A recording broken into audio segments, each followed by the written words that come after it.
What is going on, everybody, and welcome back to another episode of the Classic Chronicles. And Happy New Year, man! As I'm recording this, it is Saturday night. So whatever you guys are doing tomorrow night, man, do it safely and do it with the ones you love. And I wish you all a very healthy and happy and prosperous New Year, man. May you accomplish everything you set out to, and man, just live it up, man. Because we only get one thing at this shot. We only get one shot at this thing called life, and gotta live it to the fullest, man. Anyway, that being said, uh, we're gonna talk AEW World's End. So I'm actually recording this right after the pay per view. So this is kind of like a very fresh post show recap. So let's just get right to it, man. On the 0 hour, first up, Willow Nightingale took on Chris Statlander. Just two Long Island ladies and doing their thing in the AEW Women's Division. It was a very, very good, friendly, competitive matchup between these two. And Willow Nightingale ended up defeating Chris Statlander with the Willow Bomb. I think that's what she calls it. Her power bomb. So yeah, huge shout out to those ladies. And then next up was the 20 man battle royale to determine where the winner would get a TNT Championship match anytime, anywhere of their choosing. And pay attention because this is going to come in later in the show when we talk about a certain type of matchup. So, a certain matchup, I should say. So, yeah. So, some of the participants were, Trent Beretta, Danhausen, the Dark Order was in there, Butcher and the Blade, Rocky Romero, Dalton Castle, just to name a few. And Killswitch, formerly known as Luchasaurus, ended up getting the win to earn a TNT Championship shot anytime, anywhere. And like I said, this is gonna come up again later on in the show. So yeah, then the final match of the 0 hour was an FTW Championship match, contested under FTW rules, meaning anything goes, where the champion Hook took on Pure Wrestling Ring of Honor Pure Champion Wheeler Yuta. And I'm actually wearing Hook's shirt, if you can't tell. But anyway, yeah, so Hook ended up defeating Wheeler Yuta to retain his FTW Championship. And there was the 0 hours. So 3 matches. Used a lot of local guys on the pre-show. I mean, the World's End pay-per-view took place in Long Island. So Chris Statlander's from Long Island. Willow Nightingale's from Long Island. Hook is from the area too. I know Taz lives on Long Island, so yeah. So a lot of Long Island love last night earlier tonight at World's End, I should say. So yeah, let's just get to the main show. So the first contest on the pay-per-view itself was the All-Star 8-man tag team match where Claudio Castagnoli, Brian Danielson, Mark Briscoe, and Daniel Garcia took on Roosh, Brody King, Jay White, and Jay Lethal. So the concept, the story behind this 8-man tag was these were all competitors in the Continental Classic. All with the exception of Jay White and Jay Lethal did very well in the Continental Classic. But yeah, in the end it was. Oh, and Danny Garcia. Danny Garcia didn't end up with any points in the Continental Classic. Yeah, no, this was a very, very fun opener. Danny Garcia ended up picking up the win. Daniel Garcia ended up picking up the win for his team, man. So very very fun opener, and yeah, cool to see, man. And before get to the next matchup, there was a promo featuring the return of the Professor Serena Deeb. She hasn't been seen in AEW in a long on AEW television in a long time. You know, dealing with some injuries and stuff like that. So she is getting ready to come back, and she's such a scientifically sound wrestler, man. I can watch her wrestle all day. Um, so shout out to Serena Deeb. But yeah, so next up was a grudge match. Miro, formerly known as Rusev, for all you people that watch WWE, and Andrade El Idolo. They went one on one. Andrade El Idolo was of course managed by C.J. Perry, formerly known as Lana. Uh, and Miro is just Miro, man. It was a very, very good matchup between these two. But C.J. Perry did everything she could to distract her husband and all that stuff. And but Miro ended up picking up the win. And post match, C.J. Perry ended up turning on Andrade Alidolo and will probably be with Miro from this point on, because it is rumored, and I say rumored because nothing has been confirmed yet or set in stone, that Andrade is making his return to WWE, and we have to see what happens with that. But so next up was the AEW Women's World Championship was on the line, as Riho, the first ever, the second ever. No, wait a minute. The first ever AEW Women's World Champion took on Timeless Tony Storm, and Timeless Tony Storm ended up picking up the win after a very hard fought matchup. For a while, Tony Storm was falling a little flat in AEW, after the whole Outcast angle imploded. With her and Saraya and Ruby Soho. After the Outcast implosion, Tony Storm was floundering for a while, and this new character repackaging of her is doing wonders for her.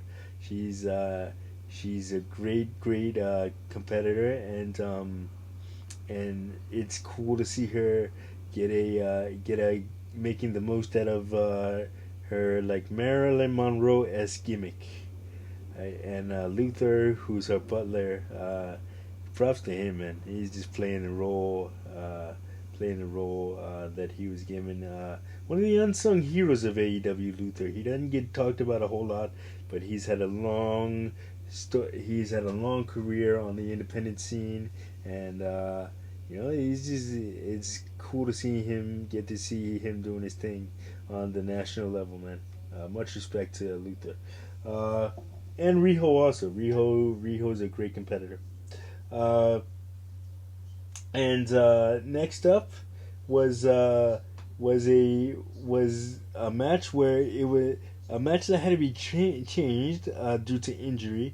It was originally supposed to be Swerve Strickland taking on Keith Lee, a match that's been in the making for quite a while, but unfortunately Keith Lee was unable to wrestle tonight due to injury.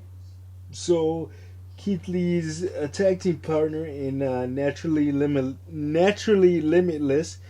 Dustin Rhodes, took over for him, and this is just kind of, Dustin had a few bright spots in the match, but this match was particularly one-sided in favor of Swerve, and Swerve took out the veteran Dustin Rhodes with the Swerve Stomp, and that was for the 1-2-3. Next up was another 8-man tag, which it was Sting, Darby Allin, Chris Jericho, and Sammy Guevara taking on Powerhouse Hobbs, Konosuke Takeshita, uh, Billy Stark, Ricky Starks, and Big Bill. Oh my God. Okay, yeah. So, what do you call it? Great 8-man tag match. You know, the crowd erupted when Sting got in there and was doing his thing in the match, and it was pretty damn cool, man. Sting is his career's winding down. His last match is going to be at AEW's next pay per view Revolution, which is on March 3rd. So it'll be interesting to see who he has his retirement match against. There's so many possibilities, but let's see where it goes. So yeah. Anyway, Sammy Guevara picked up the win for his team, and that was that. Um, Next up, the TBS Championship was on the line. Julie Hart defeated Abaddon to retain the TBS Championship. It's cool to see Abaddon finally getting some TV time. She had been relegated to AEW Dark and defeating enhancement talents, but ever since AEW Dark is no more, and that kind of essentially got replaced by Ring of Honor. She hasn't been seen much on television, so it's cool to see her getting some shine again. Hopefully, she'll probably be on Collision for the most part, relegated to Collision for the most part, but who knows? And Julia Hart, she has came into her own as a character, and I love it, man. She went from the bubbly cheerleader, hanging out with Brian Pillman and Griff Garrison in the Varsity Blondes, and now she has come into her own, even though she's with the House of Black. So major props to Julia Hart. She's only been doing this maybe a couple of years, and she's already a rising star in AEW. So really cool to see her doing her thing. Next up was the no disqualification match, pitting Christian Cage and the Rated R suit against the Rated R superstar Adam Copeland, former tag team partners turned bitter enemies, man. Yeah. So remember the okay. So follow along with me here. Remember the TNT Championship match I told you earlier in the night that Killswitch earned? Uh, well, that would come into play in this match, and before I tell you how, let's break down that match. So Adam Copeland ended up winning the TNT Championship from his former tag team partner Christian Cage, but since Killswitch has aligned himself with Christian, and Christian is the patriarch of AEW. Christian persuaded his right hand of destruction, Killswitch, to give up his TNT Championship shot to him. So Christian ended up winning it. So Christian lost the title to Adam Copeland. Adam Copeland had it for all of maybe 40 seconds to a minute, and then Christian Cage won it back because of the TNT Championship shot that Killswitch earned. Crazy, right? All right. So, and Christian Cage is still your TNT champion. He's a two-time TNT champion at this point, and I don't see him losing it anytime soon. That was a clever swerve, you know. What do you call it? Next up was the finals of the Continental Classic for the AEW Triple Crown. That is the Ring of Honor World Championship and the New Japan Strong Never Openweight Championship and the AEW Continental Classic Championship, which was introduced, and it was two friends, turned rivals. You know, Eddie Kingston taking on John Moxley. Eddie Kingston, of course, it didn't look good for him in the Continental Classic at the beginning, but he scratched and clawed his way all the way back. Uh, he was in the Blue League, and then John Moxley just dominated the Gold League of the AEW Continental Classic, and these two ended up meeting in the final, and the match was everything that you would expect a match between those two to be: hard hitting, brutal, very very physical. But Eddie Kingston ended up picking up the win, and he is your first, the winner of the first ever Continental Classic, and. According to Mr. Tony Khan, it is set to be a yearly tradition, so that's gonna be cool. Um, yeah. So and then it was time for the main event, the main attraction, the reason why everybody was in the house to see this man. So this was for your AEW World Championship, for the AEW World Championship, I should say, and MJF, hometown boy, Long Island native, took on Samoa Joe. So the road to this was a very very long road. You know, Samoa Joe won the Ring of Honor TV title. You know, never was pinned, never was submitted, and then for then MJF, won the World Heavyweight Championship, and he wasn't pinned or wasn't submitted in uh, uh, I know all of 2023, but I'm trying to think of the last time he lost. Yeah, no, so it's been a while, and these two have been on a collision course. Joe Joe was going for the AEW World Championship at AEW Grand Slam. He ended up losing that match, and then that was a match that Adam Cole blew out his ankle, and it's just been hell for MJF ever since then, and he lost the the Ring of Honor World Tag Team titles. The